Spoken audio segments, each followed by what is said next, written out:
बदल जाओ वक्त के साथ या फिर वक्त बदलना सीखो। बहानों को मत कोसो, हर हाल में चलना सीखो। बहुत सारे लोग आपको अड़ोस पड़ोस में, दूर रिश्तेदार में कहते हुए मिल जाएंगे कि उसने बहुत पढ़ाई की, उसने दिन रात मेहनत की, लेकिन उनका बच्चा सफल नहीं हुआ, उनके बच्चे की नौकरी नहीं लगी, या वो आज कुछ नहीं कर रहा है।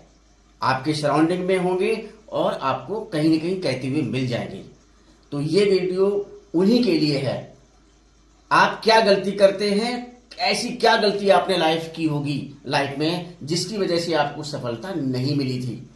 दोस्तों, आज का यही वीडियो है कि आप कैरियर लाइफ में क्या क्या टिप्स आपको पता होने चाहिए, कैसे लोग आपको अपनी पहुंच से दूर रखना चाहिए, यानी आपके आसपास भटकने नहीं चाहिए जो आपके शकुनी जैसा काम करते हैं। और दूसरी चीज, पेरेंट्स की बात को कितना इंपॉर्टेंस देना चाहिए, वो कितना जरूरी रोल प्ले करते हैं आपकी लाइफ में, और आपको कितना टाइम तक कैरियर बनाने में लगेगा, कैरियर का इंटरेस्ट और गोल क्या होगा, और आपको तब जाके आपको कैरियर में सफलता मिलेगी। ये सारे पॉइंट्स हैं जिसपे हम वन बाय वन डिस्कस करेंगे, और डेफिनेटली आपको ये बहुत ज्यादा मोटिवेट करेगा ये वीडियो, ये मेरी गारंटी है। चलिए हम बात करते हैं। आप लाइफ में सबसे पहले देखिए आपके लिए टाइम वैल्यू क्या है। आपके पास जितना भी समय होता है, आप चाहे किसी भी स्ट्रीम में या किसी भी कॉम्पिटिटिव एग्जामिनेशन की तैयारी कर रहे हो, या अपना सिविल सर्विस की तैयारी कर रहे हो, या जो मर्जी आप कर रहे हो, स्टडी का एक कैरियर दौर होता है, एक टाइम होता है जिसमें आपको बहुत सारी चीजें ध्यान रखना चाहिए, तब आपको कहीं जाके सफलता मिलती है। पहली बात मैं करूंगा, टाइम आप कहां खराब करते हैं। आप किसी भी क्लास में हैं, कोई भी तैयारी कर रहे हैं, आप सबसे पहले देखिए कि आप टाइम कितना खराब करते हैं और कितना समय देते हैं अपने कैरियर को बनाने में। हम क्या करते हैं, मान लीजिए एक बहुत सारा आपकी स्टडी है, आपका 6 महीने बाद एग्जाम है, या 3 महीने बाद है, या 2 महीने बाद है, या 1 सप्ताह बाद है, या आपका कल एग्जाम है। आप सोचिए, प्रायोरिटी अगर आपने 6 महीने पहले दी होती तो आपकी नॉलेज और आपकी एग्जामिनेशन का तरीका अलग होता। 3 महीने पहले दी होती तो कुछ और होता, लेकिन आप लास्ट मोमेंट पे सब कुछ करते हैं और बहाना इतने ज्यादा ढूंढते हैं किसी काम को करने के लिए, स्टडी करने के लिए।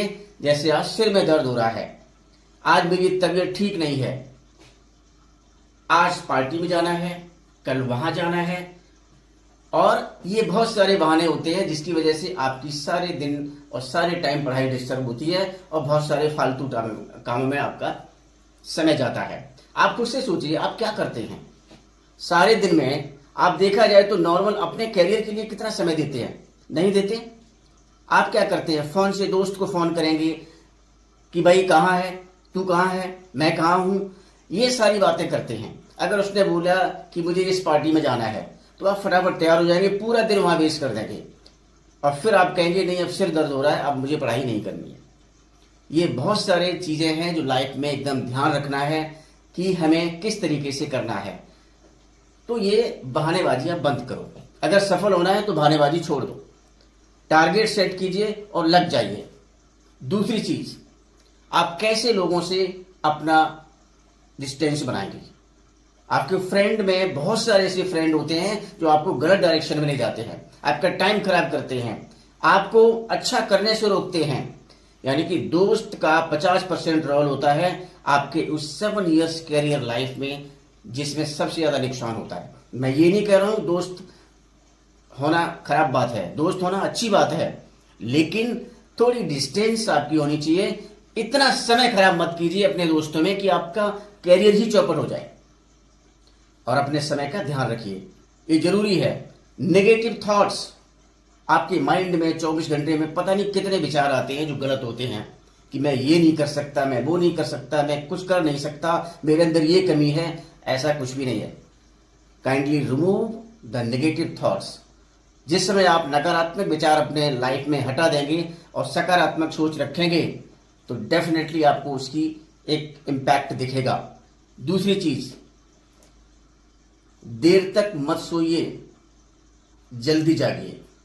अपना टाइम टेबल सोने और उठने का सेट कीजिए। बहुत सारा टाइम हमने देखा है बच्चों को कि पेरेंट्स बार बार कहते हैं कि आप स्टडी कर लो, आप अपना काम कर लो, लेकिन बच्चे रात को जल्दी सो जाते हैं और दिन में देर तक सोते हैं।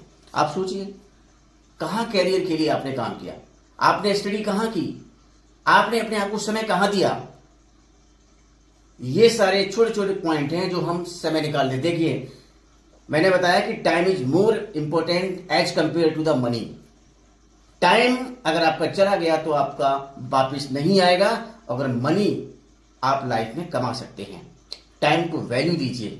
जो पर्सन टाइम को वैल्यू नहीं देते हैं, टाइम को ऐसे ही सारे दिन खराब करते हैं, तो आप सोच लीजिए कि उनका ऐसी जिंदगी धीरे धीरे निकल जाएगी। वही लोग पछताते हैं लाइफ में जो वास्तव में अपने आप को वैल्यू नहीं देते, अपना समय अच्छी जगह नहीं यूज करते हैं। अगला है मेरा नेक्स्ट पॉइंट, पेरेंट्स की बात जरूर माने।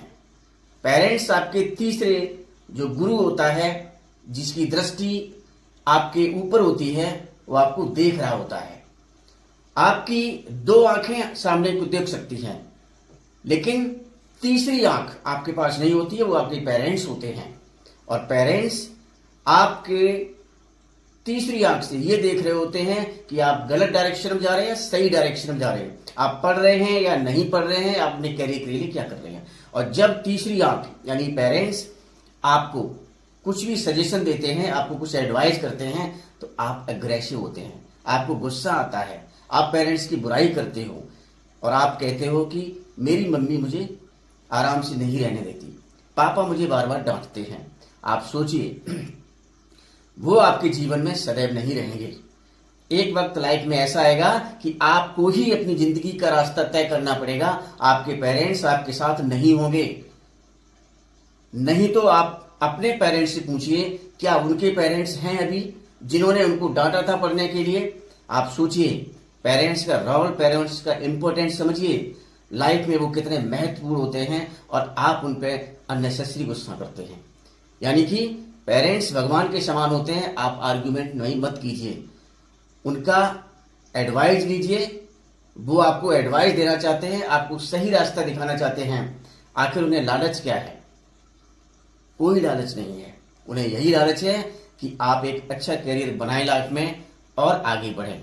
तो ये ध्यान रखना, वो आपके दुश्मन नहीं है, आप उनकी वैल्यू को समझिए। अब अगला पॉइंट मेरा है कि अपना करियर बनाने के लिए कितना टाइम आपको लगता है। तो मैं बताता हूं आपको कि 7 इयर्स मिनिमम। अगर आपने करियर में 7 साल लगा देते हैं तो आप डेफिनेटली आपको अपना डायरेक्शन मिल जाता है। यानी कि आपका 4 साल 9, 10th, 11th, 12th 4 years plus 3 years आपके ग्रेजुएशन। यानी कि बच्चे को या आपको खुद को ध्यान रखना पड़ेगा कि 7 इयर्स आपके बहुत क्रूशियल होते हैं, जो आपको कैरियर में एक डायरेक्शन और एक पाथ क्रिएट करने में बहुत मददगार होते हैं। और यही समय ऐसा होता है जिसमें आप अपने आप को या तो अपने कैरियर बना दीजिए या अपना दोस्तों के साथ खराब कर दीजिए, क्योंकि सारी डायरेक्शन उस समय खुली हुई होती हैं। गलत रास्ते भी होते हैं और सही रास्ते भी होते हैं। डिसाइड आपको करना है कि आपको सही रास्ते पर जाना है या गलत रास्ते पर जाना है। तो 7 इयर्स बहुत क्रूशियल होते हैं। उसमें आपके मैंने बता दिया है 4+3 = 7, यानी कि 3 इयर्स आपके ग्रेजुएशन के और 4 इयर्स आपका जो एकेडमिक 9, 10th, 11th, 12th का होता है। इस समय अगर आपने अपने आप को समय दे दिया और आपने पेरेंट्स का कहना मान लिया, तो मैं गारंटी देता हूं आप असफल नहीं होंगे, जीवन में सफल होंगे। अब अगला पॉइंट मेरा आता है कि ऐसे लोगों के लिए जो अपना कैरियर गोल डिसाइड ही नहीं कर पाते हैं, उन्हें यही नहीं पता होता उन्हें करना क्या है। जब वो कोई स्टडी कर रहे होते हैं तब उन्हें यही नहीं पता होता हम स्टडी कर क्यों रहे हैं। हमने मान लीजिए कॉमर्स में हम स्टडी कर रहे हैं, तो क्या करेंगे कॉमर्स में? साइंस में जा रहे हैं या मेडिकल में जा रहे हैं, बट उनका कोई गोल एक डिसाइडेड नहीं होता है कि वो क्यों कर रहे हैं। ऐसे लोग बार बार अपने ड्रीम बदलते हैं, बार बार अपना गोल सेट करते हैं कि ये उन्हें इंजीनियर बनना है, या वो कहते हैं कि नहीं मैं बिजनेस करूंगा, नहीं नहीं मुझे कुछ और करना है, या मुझे गेम में जाना है, या मुझे प्लेयर बनना है। तो इस तरीके के बहुत सारे लोग मिल जाएंगे जो हर पल अपने करियर को चेंज करते रहते हैं। ऐसे लोग भी आपको लाइफ में मिल जाएंगे जिन्होंने एक काम ही नहीं किया था, एक गोल बना के अपना वर्क स्टार्ट नहीं किया था। वो लोग भी आपको ऐसे मिल जाएंगे जो आपको जीवन में असफल मिलेंगे। तो आप ये डिसाइड कीजिए कि आपको किस गोल के साथ जाना है, किस में कैरियर बनाना है, और जो बनाना है उसी की डायरेक्शन बनाइए। जब आपका एक गोल कंप्लीट हो जाए उसके बाद आप अपने गोल को आगे चेंज कर दीजिए एज ए बिजनेस। आप जॉब के साथ साथ में बिजनेस भी कर सकते हैं। वो आगे का बहुत सारा समय होता है, लेकिन 7 years is very crucial for your life. 7 years अपने आप को दे दीजिए, झोंक दीजिए सब कुछ, समय को अपना बना लीजिए, और फिर आप देखिए कि आगे आपको सारे रास्ते आपके लिए खुल जाएंगे, सारे दरवाजे आपके खुल जाएंगे, आपके पेरेंट्स भी आपसे खुश रहेंगे। ये मैं आपको श्योरिटी देता हूं। तो बार बार अपना गोल मत बदलिए और अपने गोल का ध्यान रखिए कैसे करना है। अब अगला पॉइंट आता है कि मान लीजिए आपके 7 years पूरे हो गए हैं, तो या तो जॉब कर लीजिए। आफ्टर ग्रेजुएशन आपको गवर्नमेंट जॉब मिलती है या प्राइवेट जॉब मिलती है, क्योंकि आप या तो टेक्निकल कोर्स में जाएंगे या फिर प्रोफेशनल डिग्री करेंगे, क्योंकि आजकल तो टेक्निकल और प्रोफेशनल डिग्री ही बेहतरीन है। पहले ट्रेडिशनल करते थे लेकिन उसका कोई फायदा नहीं होता था। MA MSc इतना ज्यादा नहीं, अब तो टेक्निकल बच्चा 10th के बाद भी टेक्निकल एजुकेशन में जा सकता है, 12th के बाद भी जा सकता है, और प्रोफेशनल डिग्री में जा सकता है। तो मुझे लगता है कि ग्रेजुएशन अगर वो टेक्निकल या प्रोफेशनल डिग्री में कर ले तो उसको एक जॉब आसानी से मिल जाती है, अच्छी भी मिल जाती है या फिर लो सैलरी की भी मिल जाती है, लेकिन जॉब आपको कर लेनी चाहिए। आफ्टर ग्रेजुएशन कोशिश करनी चाहिए कि हमें जॉब में चला जाना चाहिए, क्योंकि ये मैं अपना एक्सपीरियंस बता रहा हूं जो मैंने कई सराउंडिंग में देखा है। कैरियर प्लेसमेंट एजेंसीज हैं, उनसे भी मेरी बात होती है, कई ऐसे कैरियर प्लेटफॉर्म है उनसे भी बात होती है, कई ऐसे बहुत सारे एकेडमिक एडवाइजर हैं, कैरियर काउंसलर हैं, उनसे भी मेरा डिस्कशन होता है। तो ग्रेजुएशन के बाद आप जब जॉब कर लेंगे तो आप लगभग उसी ड्यूरिंग में आप अपनी स्टडी को कंटिन्यू रखिए, और आपके पास पार्ट टाइम एजुकेशन लेने का पूरा राइट होता है। आप पार्ट टाइम में अपनी ग्रेजुएशन के बाद पोस्ट ग्रेजुएशन कंप्लीट कीजिए। अगर रिसर्च में जाना है तो रिसर्च भी कर सकते हैं पार्ट टाइम में। तो आप इस तरीके से अपनी एजुकेशन को आगे बढ़ा सकते हैं। तो आपको 2 चीजें वहां मिलेंगी, एक तो आपको एक्सपीरियंस मिल जाएगा, आपने जॉब भी की है टेक्निकल या प्रोफेशनल फील्ड में, दूसरा आपको आपकी एजुकेशन का भी अपग्रेडेशन हो जाएगा, जो आपको अगली जॉब जब आप चेंज करेंगे या फिर आप क्या किसी बिजनेस में भी जाएंगे तो आपको डेफिनेटली वो एक अलग एक्सपीरियंस महसूस होगा और अलग उसका अनुभव होगा। तो आसानी से आपके लिए कैरियर का ग्राफ आगे इंक्रीज करना आसानी हो जाएगी। इसी के साथ मेरी तरफ से आपको बहुत बहुत शुभकामनाएं। आप अपना कैरियर सेट कीजिए। मैं आपके लिए इसी तरीके की वीडियोज लाता रहूंगा, और अगर ये वीडियो पसंद आया है तो इसको सब्सक्राइब कीजिए और इसको शेयर कीजिए। Thank you.